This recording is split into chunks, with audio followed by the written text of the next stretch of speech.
नमस्कार प्यारे विद्यार्थियों, स्वागत है आप सभी का आपके अपने YouTube channel study ventures classes पर। साथियों, आज की इस क्लास में अपन टॉप 50 विज्ञान के महत्वपूर्ण प्रश्न पढ़ने वाले हैं, जो कि आपके अंतिम 4 दिन बचे हैं एग्जाम के अंदर और 22 अक्टूबर से आपका पेपर शुरू होने वाला है। तो साथियों, अपन 3 दिन रेगुलर में आप सभी के लिए विज्ञान की टॉप 50 महत्वपूर्ण प्रश्न की 3 क्लासेस 11 बजे लगाऊंगा। चैनल को सब्सक्राइब कर लेना। आपके विज्ञान के 10 से 11 प्रश्न आपको paper city 12th level paper के अंदर पूछे जाते हैं। तो मैं चाहता हूं कि आपके जो विज्ञान के जो 10 से 12 प्रश्न आपको पेपर के अंदर पूछे जाते हैं, तो वो इन क्लासेस के माध्यम से समाप्त हो जाए ना, आपको कहीं अलग से पढ़ने की जरूरत नहीं पड़े।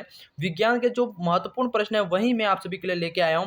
देखो, क्लास के अंदर आप देख सकते हो विज्ञान के टॉप 50 महत्वपूर्ण प्रश्न है। अंतिम 4 दिन बचे हैं, 22 अक्टूबर का आपका जो पेपर है वो होने वाला है और मैं आपके वही प्रश्न पढ़ाऊंगा जो सीधे पेपर में छपेंगे, है ना। तो आज की ये पहली क्लास होने वाली है। कल आप 11 बजे वापस जुड़ना। ये क्लास आपको 11 बजे सेकंड क्लास में आपको टॉप 50 प्रश्न और पढ़ाऊंगा। ऐसे करके अपन 3 क्लासेस लगाएंगे, जिसमें आपके विज्ञान के जो प्रश्न पूछे जाने वाले हैं वो सारे कवर हो जाएंगे। तो क्लास को देखना जरूर और चैनल को सब्सक्राइब जरूर कर लेना।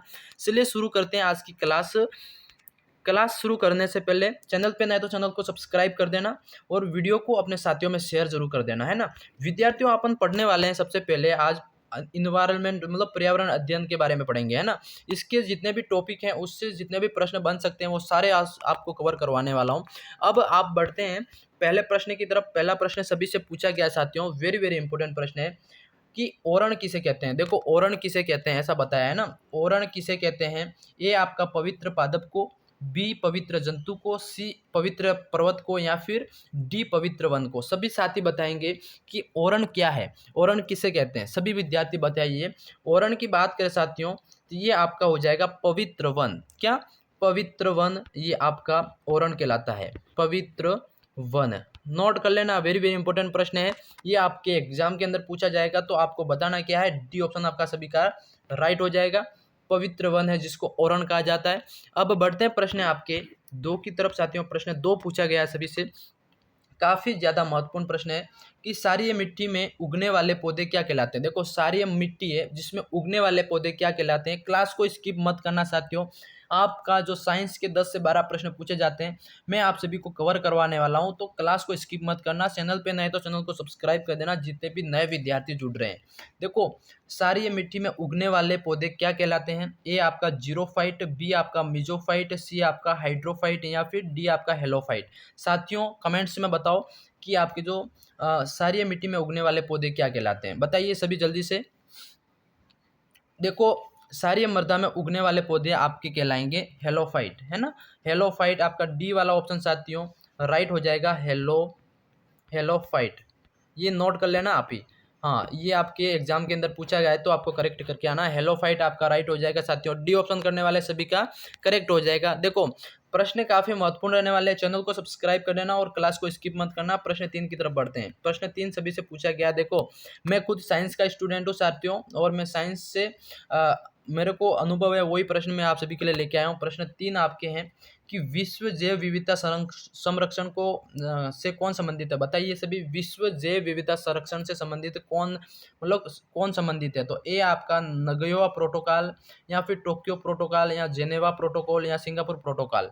तो विश्व जैव विविधता संरक्षण से संबंधित कौन है, सभी साथी बताएंगे। तो बताओ सभी। नगोया प्रोटोकॉल जो कि आपके विश्व जैव विविधता संरक्षण से संबंधित है। तो ए ऑप्शन करने वाले सभी साथियों का राइट हो जाएगा। नोट करते रहना सभी। हाँ, अब बढ़ते हैं प्रश्न आपके 4 की तरफ साथियों।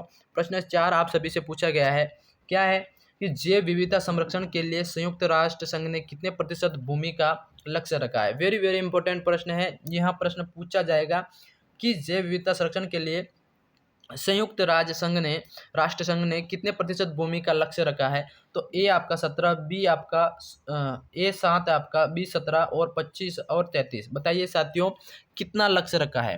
तो जो संयुक्त राष्ट्र संघ है इन्होंने 17 का, है ना, 17 आपका 17% भूमि का लक्ष्य रखा है। तो बी ऑप्शन करने वाले सभी साथियों का आपका राइट हो जाएगा। नोट कर लेना, वेरी वेरी इंपॉर्टेंट प्रश्न है। पढ़ते प्रश्न आपके 5 की तरफ साथियों। प्रश्न 5 पूछा गया है कि भारत की संकटग्रस्त पादप जाति कौन सम्मिलित है। देखो भारत के अंदर जो संकटग्रस्त पादप जाति है उसमें सम्मिलित कौन सी, ए आम, बी शीशम, सी सागौन या फिर डी संदन। बताओ भाई इसमें जो संकटग्रस्त पादप जाति है वो कौन सी हो जाएगी, तो आपका डी ऑप्शन सभी का सही हो जाएगा। जो संदन का वृक्ष होता है साथियों तो वो आपका संकटग्रस्त की श्रेणी में है, नोट कर लेना सभी। अब बढ़ते हैं प्रश्न आपके प्रश्न से की तरफ। प्रश्न से आपसे पूछा गया साथियों क्या है, पश्चिम घाट के सघन सदाबहार वनों को क्या कहते हैं। देखो पश्चिम घाट के जो सघन सदाबहार वन है इनको कहते हैं ए अरण्यक, बी शोला या सी टेगा या सेलवा। बताओ भाई इसमें पश्चिमी घाट के सघन सदाबहार वनों को क्या कहते हैं, सभी विद्यार्थी बताएंगे। तो इनमें आप सभी का जो कहते हैं इसको शोला कहते हैं ना, शोला आपका बी ऑप्शन करने वाले सभी साथियों का राइट हो जाएगा। नोट कर लेना सभी, एग्जाम के अंदर पूछा जाए तो करेक्ट करना है। बढ़ते प्रश्न आपके साथ की तरफ। भारत में वनस्पति एवं जंतुओं की सर्वाधिक विविधता कहाँ पाई जाती है। देखो भारत में जो वनस्पति एवं जंतुओं की सर्वाधिक विविधता कहाँ पाई जाती है, तो ए पूर्वी घाट पर, बी अरावली, सी आपका पश्चिमी घाट या फिर पश्चिमी हिमालय या फिर पश्चिमी घाट। तो बताइए विद्यार्थियों वनस्पति एवं जंतुओं की सर्वाधिक विविधता कहाँ पाई जाती है, तो ये आपका हो जाएगा डी ऑप्शन करने वाले सभी साथियों का राइट हो जाएगा पश्चिमी घाट पर। पश्चिमी घाट जहाँ पर सर्वाधिक वनस्पति एवं जंतुओं की विविधता पाई जाती है, नोट कर लेना। वेरी वेरी इंपॉर्टेंट प्रश्न पूछा जाएगा। अब बढ़ते हैं प्रश्न आपके 8 की तरफ साथियों। जल प्रदूषण किससे उत्पन्न होता है। देखो जल प्रदूषण किससे उत्पन्न होता है, ए लवणों की वृद्धि से, बी औद्योगिक निष्कर्षों द्वारा या फिर जलीय जंतुओं के शरीर के नष्ट होने के द्वारा या फिर वसा द्वारा। सभी बताएंगे जल प्रदूषण किससे उत्पन्न होता है, तो ये आपका औद्योगिक निष्कर्षों द्वारा, औद्योगिक निष्कर्षों द्वारा। ठीक है, बी ऑप्शन करने वाले सभी साथियों का आपका राइट हो जाएगा, नोट कर लेना। अब बढ़ते हैं प्रश्न साथियों 9 की तरफ। पूछा गया सभी से काजीरंगा नेशनल पार्क कहाँ स्थित है। काजीरंगा नेशनल पार्क ए उत्तराखंड में, बी असम में, सी अरुणाचल प्रदेश या डी नागालैंड। बताइए विद्यार्थियों ये आपका काजीरंगा नेशनल पार्क होगा कहाँ। चैनल पे नए जितने भी विद्यार्थी जुड़ रहे हैं सब्सक्राइब कर लेना। ये इसमें टॉप 50 प्रश्न रहने वाले, क्लास मैराथन क्लास रहने वाली है, तो नोट कर लेना सभी। काजीरंगा नेशनल पार्क की बात करें तो ये असम के अंदर है साथियों। हाँ ठीक है, असम के अंदर है, नोट कर लेना सभी। अब बढ़ते हैं प्रश्न आपके 10 की तरफ साथियों। प्रश्न 10 पूछा गया है क्या है, विश्व जलवायु परिवर्तन के लिए सर्वाधिक उत्तरदायी कौन है। विश्व जलवायु परिवर्तन है उसके लिए परिवर्तन हो रहा है, उसके लिए सर्वाधिक उत्तरदायी कौन है।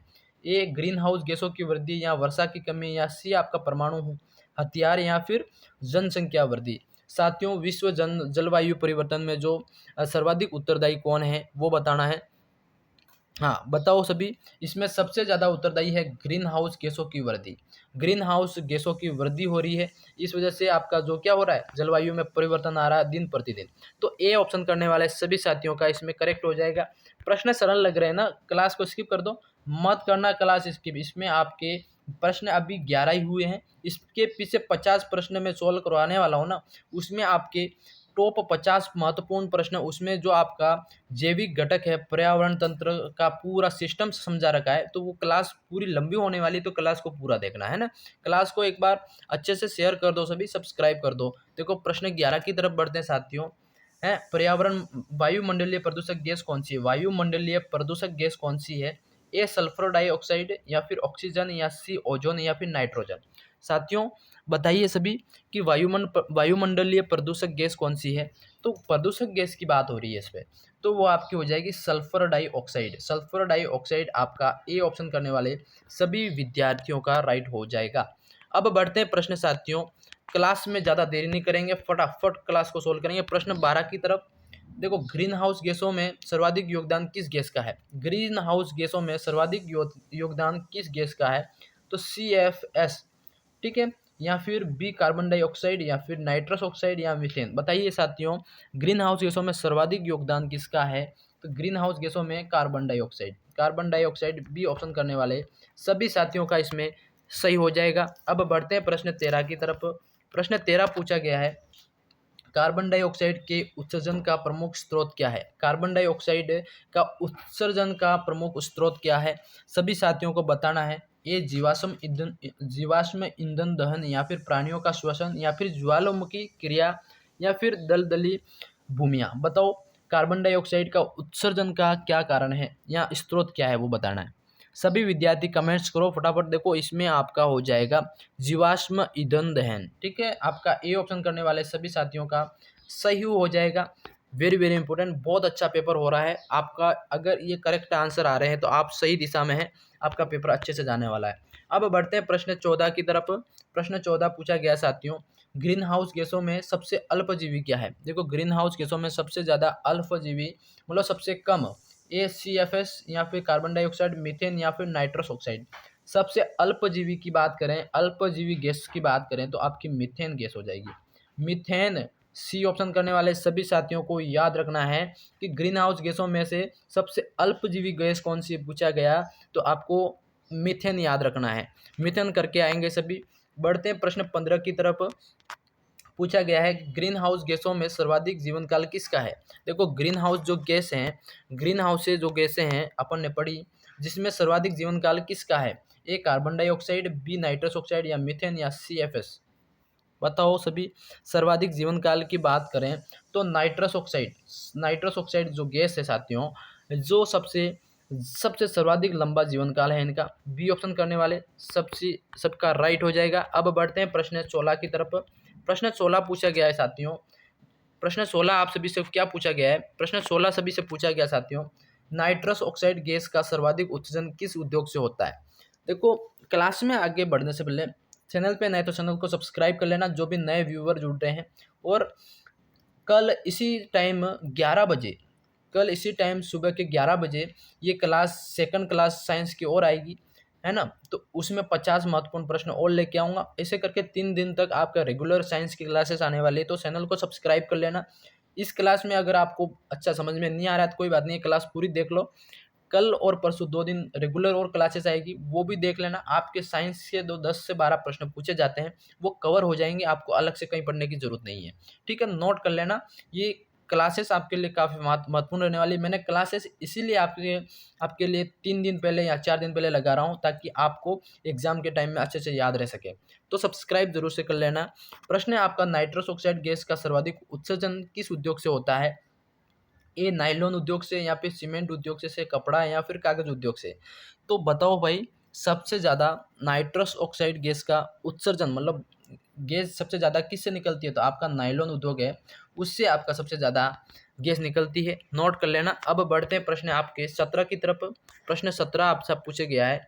प्रश्न आपसे 17 पूछा गया है, क्या पूछा गया है साथियों। प्रश्न है आपका, नाइट्रस ऑक्साइड गैस का प्राकृतिक स्रोत क्या है। नाइट्रस जो ऑक्साइड गैस है उसका प्राकृतिक स्रोत आपका मरुस्थलीय मिट्टियाँ या फिर शीत कटिबंधीय मिट्टियाँ या फिर शीतोष्ण कटिबंधीय मिट्टियाँ या फिर उष्ण कटिबंधीय मिट्टियाँ। बताओ नाइट्रस ऑक्साइड गैस का प्राकृतिक स्रोत क्या है। प्राकृतिक स्रोत की बात करें तो उष्ण कटिबंधीय मिट्टियाँ, जो डी ऑप्शन कर रहे हैं ना साथी, डी ऑप्शन, हाँ उन सभी का राइट हो जाएगा, उष्ण कटिबंधीय मिट्टियाँ। ठीक है, नोट कर लेना।